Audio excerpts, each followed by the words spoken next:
Hadirin bapak-bapak yang dimuliakan Allah Subhanahu wa taala. Alhamdulillah, berkat taufik hidayah dari Allah Subhanahu wa taala, kita kembali berkumpul di Masjid Al-Faizin melaksanakan salat maghrib berjamaah, dilanjutkan dengan berzikir bersama, kemudian kita isi dengan majelis ilmu. Semoga rangkaian ibadah kita diterima oleh Allah Subhanahu wa taala. Segala kesalahan-kesalahan kita diganti dengan kebaikan, dosa-dosa kita diampuni oleh Allah Subhanahu wa taala, dan kita minta kepada Allah semoga Allah panjangkan usia kita dalam keadaan taat dan ibadah. Tambah usia, tambah semangat ibadah, tambah semangat berzikir, tambah semangat mengaji, tambah jauh daripada dosa dan maksiat, dan semoga tambah usia, tambah bagus hubungan kita dengan sesama manusia, dan semoga dengan berkah majelis ilmu segala hajat-hajat kita, baik hajat dunia maupun hajat akhirat, semoga dikabulkan oleh Allah Subhanahu wa taala. Yang sakit di antara kita diangkat segala penyakitnya, baik penyakit zahir maupun penyakit batin, semoga disembuhkan oleh Allah Subhanahu wa taala. Allah berikan kita rezeki yang melimpah, yang banyak barokah, dimudahkan haji, umrah, ziarah makam Nabi besar Muhammad sallallahu alaihi wasallam.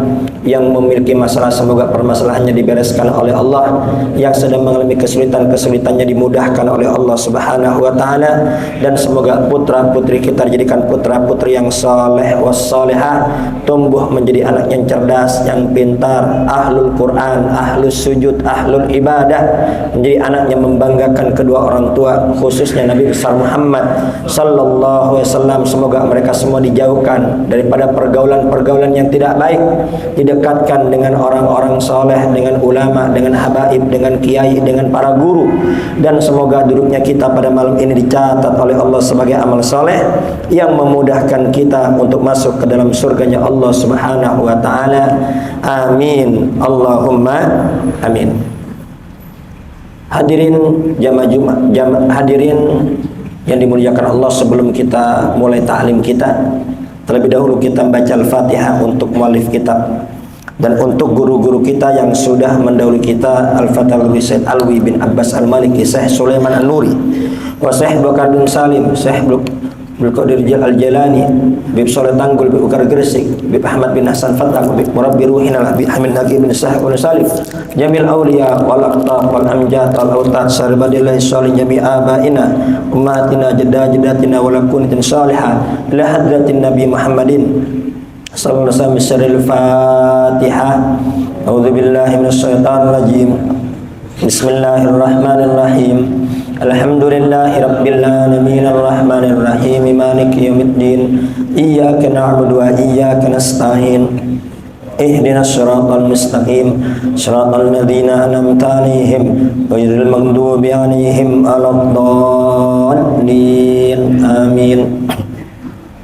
Bapak-bapak yang dimuliakan Allah Subhanahu wa taala, tadi pagi ada akdun nikah di daerah Duren Sawit sekitar pukul 6 pagi. Jadi di sana itu sudah biasa, apabila ingin menikahkan anak pasti bikin selamatan. Entah selamatannya malamnya atau sebelum acara resepsi. Jadi baca ratib, baca maulid, itu sudah hal adah, kebiasaan di sana. Jadi 7 bulan baca ratib, baca maulid, lahir anak baca ratib, baca maulid, akikah baca ratib, baca maulid, khitan anak baca ratib, baca maulid. Nah, menikahkan anak juga sama, baca ratib, baca maulid. Semua ini sudah jadi tradisi, dan ini tradisi yang sangat bagus yang ditanamkan oleh para orang tua dan guru-guru yang ada di sana. Mengapa? Dikarenakan para orang tua dan guru-guru itu sadar bahwa kita manusia ada yang memiliki. Kita manusia ada yang ngatur diri kita. Sebagaimana Allah Subhanahu wa taala berfirman dalam Al-Qur'an, "Qul a'udzu birabbin nas." malikin nas, ilahin nas. Katakanlah aku berlindung kepada Allah, birabbin nas. Qul a'udzu birabbin nas. Katakanlah aku berlindung kepada Rabbin nas. Rabbun artinya yang mengatur manusia. Malikin nas, yang memiliki manusia.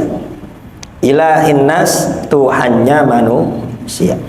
Jadi ayat ini mengingatkan dan mengajarkan kepada kita ada zat yang mengatur kehidupan kita.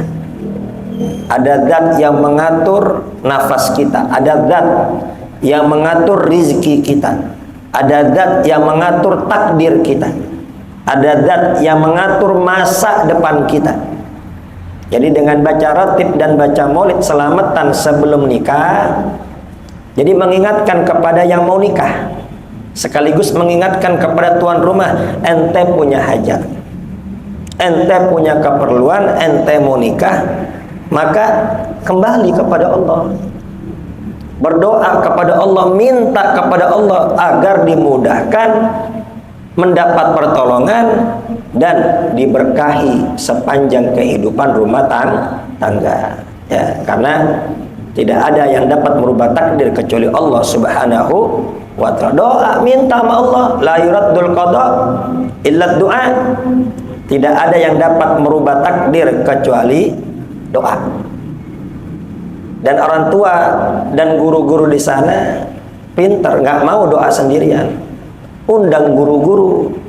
Ya, ini di sana kalau udah akdu nikah, semua kiai-kiai, ustadz-ustadz di situ diundang.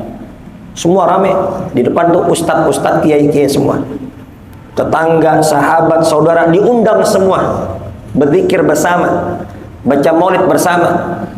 Berharap ada yang hadir di situ, salah satu yang hadir di situ yang doanya dikabulkan oleh Allah Subhanahu wa ta'ala. Karena Pak, pernikahan ini ya dibilang susah ya mudah, dibilang mudah susah juga.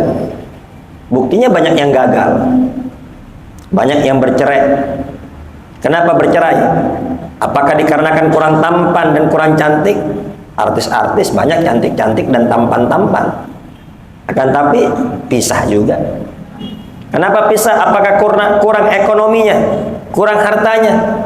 Banyak pejabat orang-orang kaya, ya, mereka semua menikah tapi nggak nyampe setahun cerai juga. Jadi pernikahan itu harus ada bantuan Allah. Ya, kalau tidak ada bantuan Allah, maka akan sulit menjalani kehidupan rumah tangga. Tapi sesuatu yang berat, kalau sudah dapat bantuan Allah akan menjadi ringan. Dan sesuatu yang sulit, kalau sudah mendapat bantuan Allah akan menjadi mudah. Jadi kumpul semua, bikin selamatan, berdoa bersama, semoga rumah tangganya mendapat pertolongan dari Allah Subhanahu wa ta'ala. Dan Nabi besar Muhammad bersabda, "Salatun hakun alallahi, hakun Allahi aunuhum." Ada 3 kelompok yang berhak bagi Allah untuk menolong mereka. Di antaranya siapa? An-nakih, orang yang nikah. Orang nikah yang bagaimana yang berhak mendapat pertolongan Allah? Orang yang nikah berharap ridho Allah. Orang yang nikah menjalankan sunnah Nabi besar Muhammad sallallahu alaihi wasallam. Orang yang menikah ingin menjalankan syariat Nabi. Orang yang nikah ingin menjaga dirinya dari perbuatan yang haram. Orang nikah yang seperti itu yang mendapat pertolongan dari Allah Subhanahu wa ta'ala. Kalau masalah nikah mah orang kafir juga nikah, orang fasik juga nikah, orang ahli maksiat juga nikah, nikahnya sama. Tapi nggak semua dapat pertolongan Allah. Tergantung tujuan nikahnya apa. Ya, kalau nikahnya tujuannya baik, maka di situ akan mendapat pertolongan dari Allah Subhanahu wa ta'ala, akan mendapat keberkahan dari Allah Subhanahu wa ta'ala dan dimudahkan di dalam menjalani kehidupan rumah tangga. Dan ada hal peristiwa tadi pagi itu ketika prosesi akdun nikah. Jadi sudah terbiasa pihak perempuan itu tidak dihadirkan. Sebagaimana di Al-Faizin ini kita membuat aturan semua yang akdun nikah wajib menutup aurat. Ya, semua yang ingin pakai masjid, akdun nikah di masjid, silahkan. Tapi ada aturan. Ya, wajib menutup aurat. Mohon maaf. Dulu ada yang masuk al-faizin pengantin wanita hanya pakai kemben doang. Itu dulu ada begitu. Ya. Maka kita buat aturan. Yang melakukan akdun nikah wajib menutup aurat. Dan yang hadir juga wajib menutup aurat. Maka dari itu, ya, apabila ada yang hadir tidak menutup aurat, roknya pendek, celananya pendek, maka kita persilahkan untuk memakai mukena. Kalau tidak mau memakai mukena, ya kita persilahkan nunggu di luar. Jangankan di masjid, ke kantor lurah aja pakai celana pendek boleh masuk gak Pak? Gak boleh. Kita juga harus bikin aturan agar apa? Agar masjid kita nih ada wibawa. Wa may yu'azzim sya'airallah min taqwal qulub. Ya. Barang siapa yang mengagungkan, memuliakan syiar-syiar Allah, itu termasuk ketakwaan hati. Ya. Jadi memuliakan, mengagungkan masjid itu bentuk ketakwaan hati. Nah, di antara aturan di al-faizin, yang akdun nikah nggak boleh disandingkan. Kenapa? Karena belum halal. Jadi perempuan kita perintahkan untuk menempati tempat perempuan di belakang. Ya, sampai proses akdun nikah selesai. Nanti kalau sudah selesai, berarti sudah sah. Ketika sudah sah, maka halal untuk berdampingan, baru kita panggil. Biasa seperti itu di al-faizin. Dan sama, guru-guru kita, para habaib kita, kiai-kiai kita juga mengajarkan seperti itu. Ketika prosesnya akdun nikah, maka wanita jangan disandingkan terlebih dahulu. Tapi, ya, taruh dulu di belakang. Nanti selesai proses akdun nikah baru boleh keluar. Nah tadi sudah cakep, ya, mempelai wanita ada di rumah, kemudian yang ada di situ hanya pihak laki-laki yang calon mempelai pria. Tiba-tiba ini penghulu berkata, ini mana pengantin wanitanya? Ada apa tidak? Ada Pak. Di belakang dulu, nanti selesai proses akad baru dikedepankan. Kata dia nggak sah kalau begitu. Nggak sah kalau nikah nggak ada pengantin wanitanya. Akhirnya ini ada ustadz, ya, ada ustadz dari pihak pria. Jadi di Duransawit itu pihak perempuan. Ini ustadz dari pihak pria, tinggal di daerah Bekasi. Dia protes. Pak penghulu nggak boleh. Karena belum halal, biarkan di sana dulu. Tapi dia ngotot, karena dia pegang mic, dia ngotot, oh nggak bisa, saya yang mimpin, saya tanggung jawab. Ini nggak sah kalau tidak ada mempelai wanitanya. Akhirnya karena tidak mau ribut-ribut ini ustadz, ini minggir dia. Ya, dia minggir. Kemudian saya dari jauh, ini kayaknya dinasihatin nggak bisa nih penghulu. Ya sudah, biar nggak ribut, udah. Dipanggil, duduk di samping, kemudian diakadkan oleh dia. Ini bentuk kehati-hatian saya, kata dia. Saya mimpin, nanti kalau tidak sah saya tanggung jawab, katanya. Udah, akhirnya selesai proses akdun nikah. Saya nyamperin itu ustadz untuk memastikan. Ustadz tadi negor apa ke penghulu? Iya, saya sudah ngasih saran. Pengantin wanita jangan dihadirkan, tapi dia ngotot. Nggak sah kalau tidak dihadirkan. Oh ya udah, nanti habis ini saya negor, kata saya. Ya sudah, selesai akdun nikah, dia pamit pulang, saya ikutin, saya rangkul, salaman, Ustadz, Bapak mohon maaf. Tadi Bapak mengatakan ketika akdun nikah, kalau pengantin wanita tidak ada di samping nggak sah, itu keterangan di kitab apa? Saya tanya seperti itu di kitab apa? Dia diam, nggak bisa jawab. Emang nyari di kitab manapun nggak bakal ada. Kalau tidak ada pengantin wanita maka tidak sah. Itu tidak ada, mau nyari dimanapun tidak ada. Kemudian karena dia diam. Saya lanjutkan, Bapak nggak boleh kayak begitu. Itu nggak boleh. Bapak tadi, Ustadz tadi betul dia hati-hati. Makanya pengantin wanita tidak dihadirkan. Bukan Bapak yang hati-hati, Bapak salah, kata saya. Itu nggak ada keterangan di kitab seperti itu, nggak sah kalau tidak ada pengantin wanita. Justru memang nggak boleh dihadirkan karena belum mahram, karena belum sah, nggak bisa didampingkan seperti itu.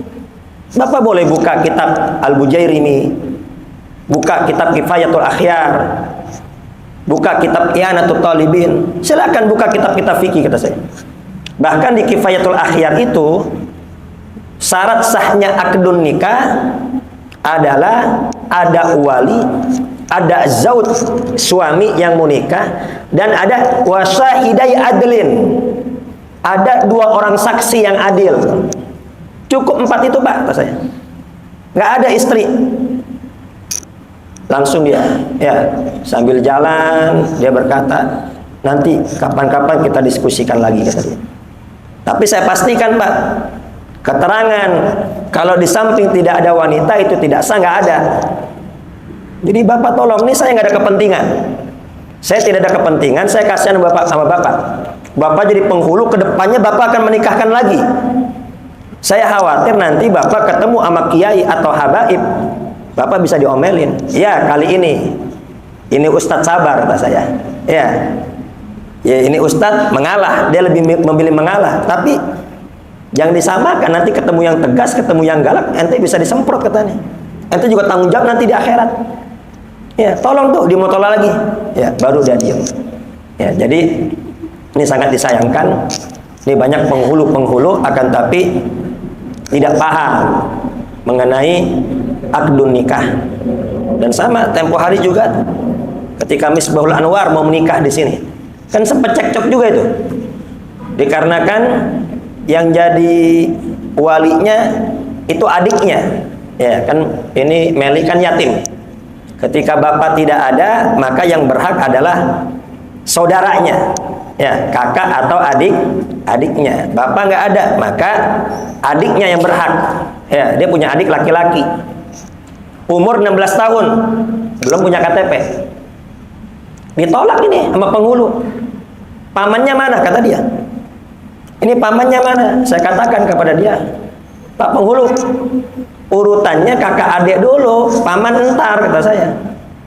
Ini ada adiknya, nggak bisa, dia belum punya KTP. Dari mana syarat KTP, kata saya. Yang penting syarat balik, kata saya. Ini udah balik. Masalah KTP kan cuma administrasi doang, gampang, nanti bisa diatur. Yang penting sah dulu ini. Lagi pula pamannya di Padang, kata saya. Pamannya nggak ada di sini. Dari urutan itu semua nggak boleh dilengkap, nggak boleh dilewatin. Dalam Kifayatul Akhyar, kalau itu dilengkap urutan wali nikah, lam tasihah, tidak akan sah. Ya, sempat yang ngotot tuh. Ada Habib Zaki juga tempo hari kan, sempat yang ngotot, terus kita ingatkan, baru dia sadar. Oh iya ya, kata dia. Oh iya ya, yang penting kan udah balik. Ya iya, kata saya. Baru dah terjadi proses akdun nikah. Ya, jadi ini hati-hati. Ini tradisi yang diajarkan guru-guru kita ketika menikahkan, jangan disandingkan. Ya, sampai selesai akdun nikah. Kenapa? Karena itu semua akan membuat cacat kesaksian. Ya, itu saksi dan wali itu harus orang yang adil. Apa orang yang adil? Orang yang adil dialah orang yang tidak berbuat dosa besar dan tidak terus-menerus berbuat dosa kecil. Perhatikan ini. Jadi syarat adil itu orang yang tidak berbuat dosa besar. Dia tidak berzina, dia tidak mabuk-mabukan, dia tidak berjudi, dia tidak membunuh, ya. Dosa-dosa besar dia tidak melakukan. Dan tidak terus-menerus berbuat dosa kecil. Ya, siapa sih yang nggak luput dari dosa? Semua pasti berdosa. Tapi kalau terus-terusan itu fasik hukumnya. Berbuat dosa kecil-kecil sih, tapi terus-menerus fasik jatuhnya. Nggak bisa jadi saksi. Sama nggak bisa juga jadi wali. Makanya kalau udah punya anak perawan, udah berhenti maboknya. Ini udah punya anak perawan masih mabok aja. Udah punya anak perawan masih judi aja. Udah punya anak perawan masih nggak sholat. Nggak bisa nikahkan kalau begitu. Kenapa? Fasik jatuhnya. Untungnya ulama kita ya ada apa tuh? Khutbatun nikah. Sebelum proses akdun nikah ada pembacaan khutbatun nikah. Nah di situ ada tuh mengajak bersama-sama untuk baca istighfar, astaghfirullahaladzim. Itu baca semua Pak. Istighfar kita minta ampun. Nah ketika sudah istighfar, atta ibu minadzan bikamalla dan balahu, orang yang bertobat dari dosa bagaikan orang yang tidak memiliki dosa. Makanya jadi adil lagi tuh. Ya, walinya jadi boleh nikahin, ya, saksinya juga jadi boleh menjadi saksi. Memang semua jadi saksi semuanya. Ya, yang dua ini mah cuman secara administrasi saja. Makanya ketika ingin menikahkan anak, ya, undang yang soleh-soleh. Ya, undang yang sepuh, yang soleh. Ya, jangan sepuhnya doang. Kalau sepuh rese, suka ngomongin orang, suka gibah, suka fitnah, fasik itu, nggak bisa jadi wali nikah. Ya, sepuh yang soleh, undang yang soleh-soleh, orang tua yang sepuh-sepuh, suruh hadir, agar apa? Agar berkah. Ya, maka jangan sembarangan. Ini ada pejabat jadi saksi, korupsi padahal, nggak bisa, nggak adil itu. Nanti ini akan berpengaruh kepada rumah tangga kedepannya. Jadi harus apa? Harus benar-benar saksi itu jangan main-main yang dipilih. Ya. Nah, wali juga diingetin, mulai sekarang ente tobat, ente bakal nikahin anak. Mulai sekarang jangan nggak sholat. Mulai sekarang berhenti maboknya. Mulai sekarang berhenti judinya. Agar apa? Agar ketika mengakadkan nikah menjadi sah. Nah, ini maksudnya seperti itu, Pak. Ya. Nah ketika kalau ini dihadirkan nih perempuan, yang namanya perempuan nikah itu di make up, betul apa tidak? Pakai pakaian yang bagus, yang mencolok mata, ya. Atau ada juga yang pakai budaya barat, ya kayak BCL kemarin nikah, cuman kemben doang kan. Nah itu ketika dihadirkan, mau nggak mau kan ngelihat semua orang. Saksinya ngelihat, jatuh lagi, fasik lagi jatuhnya itu. Makanya jangan dihadirkan dulu. Ya, ngelihat yang bukan mahram kan dosa. Makanya jangan dihadirkan sebelum prosesi akdun nikah selesai. Kira-kira jelas apa tidak nih? Jelas ya? Ya, semoga ini semua pernikahan baik di Al-Faizin, di Pelumpang semua ini berjalan dengan baik sesuai dengan syariat, sehingga kedepannya terjalin rumah tangga yang sakinah, mawaddah, warahmah, penuh dengan keberkahan, mendapat pertolongan dari Allah Subhanahu wa taala. Amin. Allahumma amin. Kita lanjutkan kajian kitab Bulughul Maram, sampailah kita pada hadis ke-290.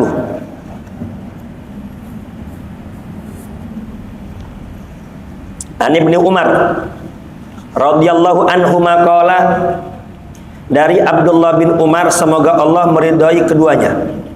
Beliau berkata, qala Rasulullah sallallahu alaihi wasallam, telah bersabda Nabi besar Muhammad sallallahu alaihi wasallam, rahimallahum ra'an shalla arba'an qablal asri. Nabi besar Muhammad sallallahu alaihi wasallam bersabda, dan ini jumlatun du'aiyah, rahimallahum ra'an. Ini kalau yang belajar nahwu, yang pernah nyantri ini tahu, ini jumlatun du'aiyah, ini kalimat doa. Nabi besar Muhammad berdoa, rahimallahum ra'an, semoga Allah merahmati, semoga Allah menyayangi seseorang, shalla arba'an qablal asri, yang sholat 4 rakaat sebelum asar. Jadi qabliyah asar, 2 rakaat salam, 2 rakaat salam. Ya mau 4 juga boleh, tapi afdalnya 2 ya. Rawahu Ahmad, hadis riwayat Imam Ahmad, wa Abu Daud wa Tirmidzi. Wa hassanahu Ibnu Khuzaimah, dihasankan oleh Ibnu Khuzaimah, wa sahahahu, ya. Al-makna al-ijmali, makna secara global, nikmatun kubra, nikmat yang sangat besar, nikmat yang sangat agung. An yata'arradul abdu li nafahatillah, ketika seorang hamba menunggu dan menanti anugerah dari Allah Subhanahu wa taala. Fayafuzu bi du'ain Nabi sallallahu alaihi wasallam alladzi la turaddu da'watuhu, yang mana barang siapa yang menunggu anugerah dari Allah, maka mereka akan sukses mendapatkan doa Nabi, yang mana doa Nabi ini tidak akan ditolak doanya oleh Allah Subhanahu wa ta'ala. Fayakunu marhuman birahmati maulahu, yang mana kalau sudah mendapat doa Nabi ini, dia akan disayangi dan dirahmati oleh Allah Subhanahu wa ta'ala, allati la gina lahu anha tarfata'in, yang mana semua hamba-hamba Allah ya semua butuh terhadap rahmat dan kasih sayang Allah Subhanahu wa ta'ala. Wa dzalikal fadlul adzim, inilah anugerah yang sangat besar. Liman yuwadzibu ala sholati arba'i rakaat, bagi orang yang rutin sholat 4 rakaat qoblal asri, sebelum asar ya. Faqad da'a lahu sallallahu alaihi wasallam biqaulihi rahimallahu mra'an, ya, dia mendapat doa Nabi sebagaimana sabda beliau, rahimallahu mra'an, semoga Allah merahmati dan menyayangi orang yang sholat 4 rakaat sebelum asar. Jadi sekali lagi di sini yang perlu digarisbawahi, Syekh Sayyid Alwi bin Abbas Al-Maliki berkata, nikmatun kubra, nikmat yang sangat besar. Jadi kita semua nih umat Nabi, meskipun kita tidak berjumpa dengan Nabi besar Muhammad, kita tidak melihat Nabi besar Muhammad, kita nggak bisa belajar langsung dengan Nabi besar Muhammad, akan tapi kita masih dapat doa Nabi. Jadi doa Nabi ini terus berlaku, Pak. Ya, ini doa Nabi terus berlaku dari semasa hidup Nabi sampai sekarang, bahkan sampai nanti akan kiamat. Ya, doa Nabi terus berlaku bagi siapa? Bagi orang yang sholat 4 rakaat sebelum sholat asar. Apa doa Nabi? Semoga dapat rahmat Allah, semoga dapat kasih sayang Allah. Siapa di antara kita yang nggak butuh rahmat Allah? Semua di antara kita butuh terhadap rahmat dari Allah Subhanahu wa ta'ala. Sebagaimana ada seorang hamba ya dari kalangan Bani Israel, dia sudah menyembah Allah Subhanahu wa ta'ala puluhan tahun, bahkan ratusan tahun. Kemudian dia wafat. Setelah dia wafat, ditimbang amal solehnya, ya tentunya amal solehnya lebih banyak dibanding amal buruknya. Nabi besar Muhammad, Allah Subhanahu wa ta'ala berfirman, memerintahkan malaikatnya, masukkan hambaku yang soleh ini dengan rahmatku, masukkan hambaku yang soleh ini ke dalam surga dengan rahmatku. Hamba ini menolak, lah, tidak ya Allah, jangan dengan rahmatmu, tapi dengan ibadahku. Aku udah ibadah puluhan tahun, aku udah ibadah ratusan tahun, jangan masukkan aku ke surga dengan rahmatmu, tapi dengan amalku. Kata Allah kembali berfirman kepada mereka, masukkan hambaku ini ke surga dengan rahmatku. Protes lagi, tidak ya Allah, jangan dengan rahmatmu, dengan amal ibadahku. Ya, kemudian apa?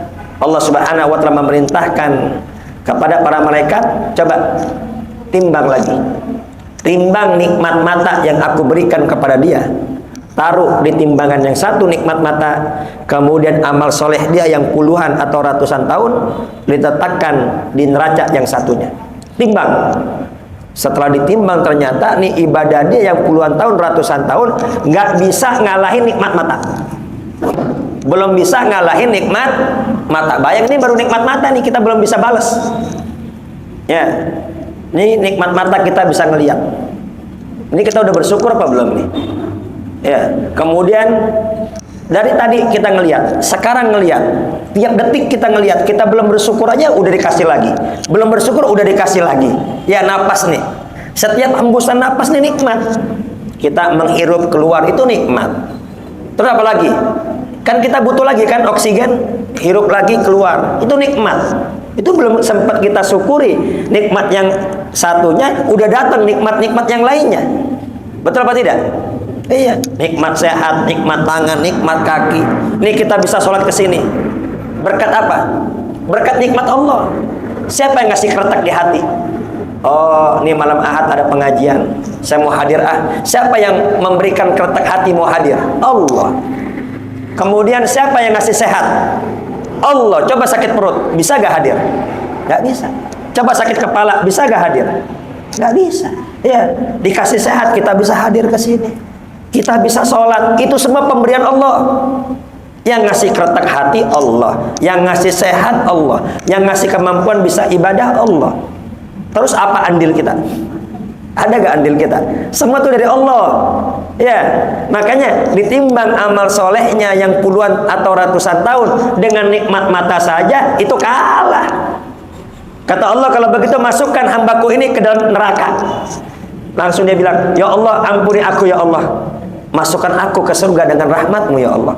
Ya, jadi kita semua ya membutuhkan rahmat dari Allah Subhanahu wa taala. Semoga kita semua diselamatkan oleh Allah Subhanahu wa taala. Amin. Allahumma amin. Fiqhul hadis. Pelajaran dari hadis ini, at-targhibu fi sholati arba'i rakaat qabla al-asri. Anjuran salat 4 rakaat sebelum asar. Ya, 2 rakaat salam, 2 rakaat salam. Agar apa? Agar mendapat doa dari Nabi besar Muhammad, agar dirahmati dan diampuni oleh Allah Subhanahu wa taala. Maka itu jangan buru-buru. Ya.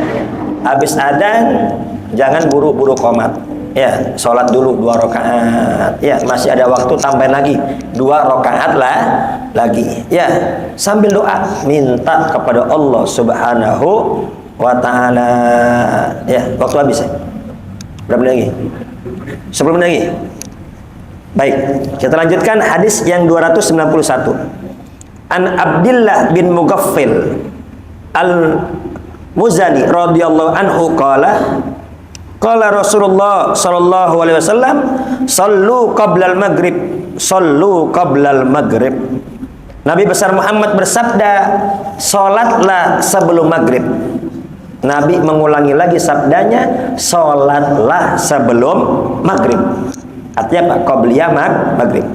Summa qala fi tsalitsah, kemudian yang ketiganya Nabi bersabda, liman syaa, bagi yang mau. Ya, Nabi bersabda, sholatlah sebelum maghrib. Nabi ulangi lagi, sholatlah sebelum maghrib.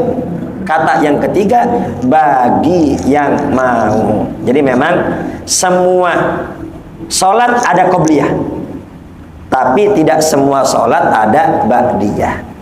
Ya, subuh, zuhur, asar, maghrib, isya ada qobliyah, tapi nggak semua sholat ada ba'diyah. Yang nggak ada ba'diyah itu habis subuh dan habis asar. Nah, kemudian Nabi melanjutkan karahiyata an yattahidahan nasu sunnatan. Kenapa Nabi bersabda liman syaa? Ya, karena Nabi nggak mau ya manusia mengira bahwasannya sholat sebelum maghrib itu sebagai kewajiban. Ya, dengan ada kata-kata liman syaa, bagi yang mau, ini menunjukkan bahwasanya yufidu adami fardiyatiha, memberi pelajaran kepada kita dengan kata-kata liman syaa, sholat sebelum maghrib, sholat sebelum maghrib bagi yang mau. Berarti apa? Enggak fardu, enggak wajib. Ya, jadi kata-kata di sini an yattaqidan nasu sunnatan. Sunnatan di sini bukan sunnah maksudnya. Akan tapi apa? Khawatir ya manusia menyangka bahwasannya ini sesuatu yang enggak boleh ditinggalkan, ya, suatu kebiasaan yang tidak boleh ditinggalkan, ya. Jadi di sini intinya Nabi besar Muhammad ingin menjelaskan bahwanya qobliyah maghrib itu sunnah. Rawahul Bukhari. Wa fi riwayat Ibnu Hibban, dalam riwayat Ibnu Hibban, anna Nabi sallallahu alaihi wasallam shalla qabla al-maghrib rakaatain. Ada riwayat dari Ibnu Hibban, itu Nabi besar Muhammad salat sebelum maghrib 2 rakaat. Ya. Wali Muslim, riwayat Muslim, an Ibni Abbas radhiyallahu anhu maqala kunna nusolli rakaatain. Ini Abdullah bin Abbas pernah berkata, kami dulu pernah sholat 2 rakaat ba'da ghurubi syamsi. Ya, sebelum sholat maghrib. Ya, kami pernah sholat 2 rakaat sebelum sholat maghrib. Wa kana Nabi sallallahu alaihi wasallam yarona, dan Nabi ngelihat kita semua sahabat-sahabat sholat qabliyah maghrib. Falam ya'murna walam yanahna. Nabi nggak nyuruh, Nabi juga nggak ngelarang. Ya, intinya apa? Qabliyah maghrib sunnah. Bagi yang mau silahkan sholat, bagi yang nggak sholat juga tidak dosa. Al makna al ijmali, makna secara global, salatun raka'ataini ba'da ghurubi syamsi wa qabla salatil maghrib sunnatun thabitatun. Salat 2 rakaat setelah terbenamnya matahari. Maksudnya apa? Setelah masuk waktu maghrib. Salat 2 rakaat setelah masuk waktu maghrib sebelum mengerjakan fardu. Artinya apa? Qabliyah maghrib itu hukumnya sunnah. Ditetapkan dengan sabda dan perbuatan Nabi besar Muhammad sallallahu alaihi wasallam. Nabi pernah bersabda, salat sebelum maghrib bagi yang mau. Dan Nabi juga dalam riwayat Ibnu Hibban pernah mengerjakan salat qabliyah maghrib. Dan Nabi juga melihat Ibnu Abbas dan beberapa sahabat salat maghrib, beliau tidak nyuruh dan beliau juga tidak melarang. Ya. Wa man lam yablughu dzalika, barang siapa yang tidak sampai kepada riwayat ini kepada mereka, ya, barang siapa yang nggak tahu hadis ini, ya, lam yakul biha, kemudian tidak berkata sholat maghrib itu sunnah, nggak ada sholat maghrib itu, sholat qabliyah maghrib itu nggak ada. Nah, kalau ada orang yang bilang sholat qabliyah maghrib itu nggak ada, maksudnya walaysat hiya sunnatun muakkadatun. Kalau ada yang bilang sholat maghrib itu nggak sunnah, maksudnya bukan sunnah muakkadah, bukan sholat sunnah yang sangat dikuatkan. Sekali lagi Pak, ya, kemarin kan sudah kita bahas. Jadi sholat sunnah itu ada sholat sunnah yang sangat dikuatkan, namanya muakkadah. Ini nggak pernah ditinggalin Nabi. Baik ketika Nabi di rumah maupun ketika bepergian, itu nggak pernah ditinggalkan Nabi. Itu namanya sholat sunnah muakkadah, sholat sunnah yang sangat dikuatkan. Tapi ada juga sholat sunnah yang tidak dikuatkan, terkadang itu ditinggalkan oleh Nabi. Di antaranya apa? Sholat qabliyah maghrib. Ya, sama apa? Sama sholat qabliyah isya. Makanya isya ini, ya, kalau ada waktu kita sholat sunnah, karena memang itu sunnah Nabi besar Muhammad. Tapi kalau waktunya sudah habis, ya, waktu sholat sunnah habis, kita langsung qomat. Kenapa? Karena bukan muakkadah. Akan tapi perlu digarisbawahi di sini, jangan mentang-mentang bukan muakkadah kemudian nggak sholat. Ini maghrib langsung qomat, isya langsung qomat, salah juga. Karena apa? Karena Nabi juga mengerjakan. Apalagi kita nih masjid, ya, Masjid Jami Al-Faizin, ya, ini banyak, semua banyak. Jadi kita harus menghargai, jadi kita harus menghormati dan memberi kesempatan liman syaa, bagi orang-orang yang mau sholat sunnah, kecuali memang waktunya sudah habis. Kira-kira jelas Pak tidak nih? Kemudian al-istighalu, li'anna al-istighala biha ma tatwiliha yuaddi ila fawati awwali waqtil maghrib. Akan tapi bagi yang sholat sunnah maghrib, jangan lama-lama, jangan panjang-panjang, singkat saja. Sama kayak qabliyah subuh, sholat sunnah fajar, jangan lama-lama.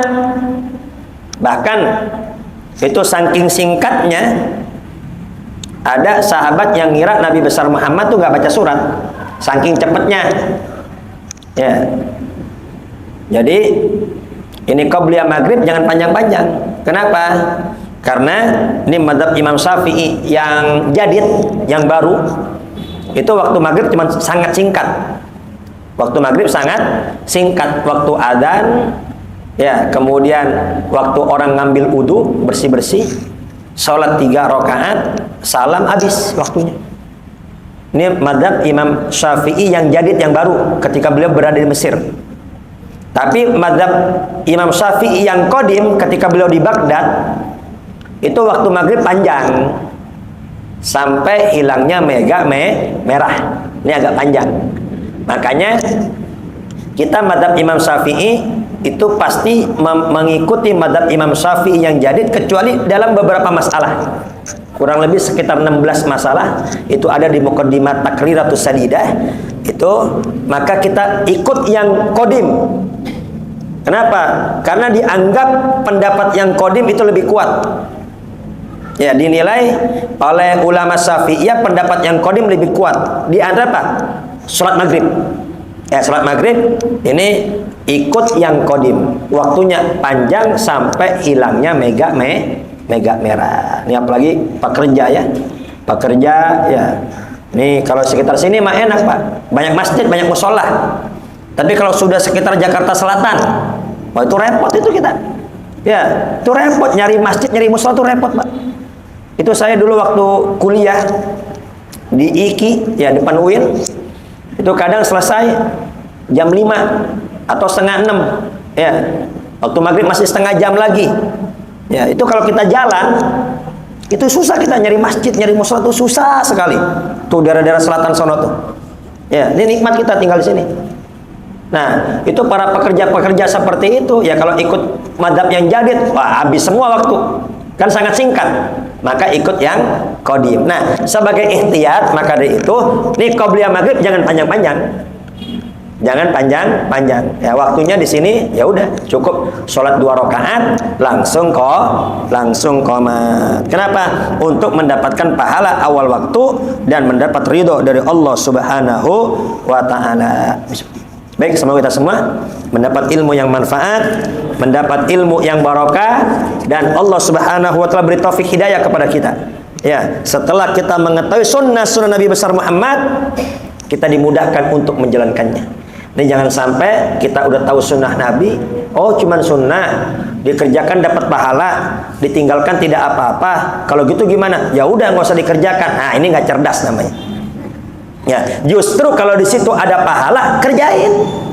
Sebagaimana sering saya sampaikan, kalau kita hanya mengerjakan yang wajib saja, maka ketika kita nanti wafat, disidang oleh Allah, dihisab amalan kita, maka kita akan membawa amal ibadah yang penuh dengan kekurangan.